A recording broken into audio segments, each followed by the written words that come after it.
أعوذ بالله من الشيطان الرجيم بسم الله الرحمن الرحيم اللهم عجل لوليك الفرج.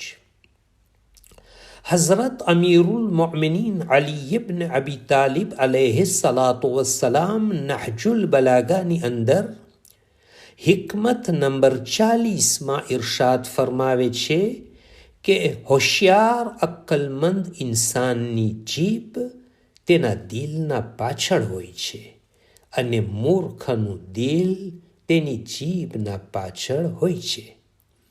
ઇમામ અલી અલૈહિસ્સલામ આ નાના એવા વાક્યમાં હોશિયાર અને મૂર્ખ કોણ છે તે સમજાવી આપે છે.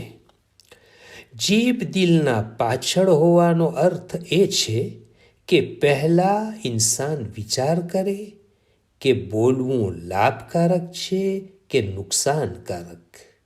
બોલવાથી કોઈ ફિતનો કે ફસાદ તો ઊભો નહીં થાય ને, એ વિચાર કરે અને પછી તે બોલે.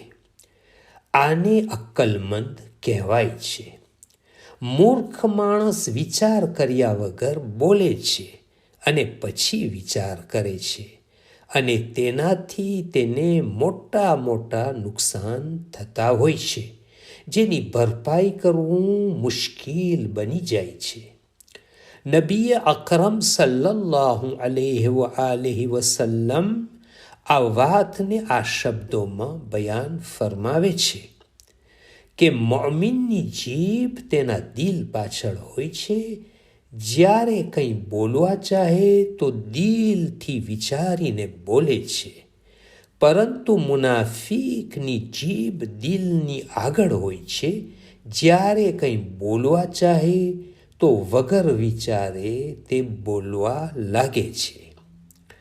માણસ જેટલું વિચારીને બોલશે તે પ્રમાણે તેની વાતમાં વજન રહેશે અને પાછળથી તેને પછતાવું નહીં પડે. વિચાર કર્યા વગર બોલનારને વારંવાર પછતાવો કરવો પડે છે અને જગ્યા જગ્યાએ તેને શર્મિંદગી ભોગવી પડે છે. અક્કલમંદ અને મૂર્ખ બનવું આપણા ઇખ્તિયારમાં છે.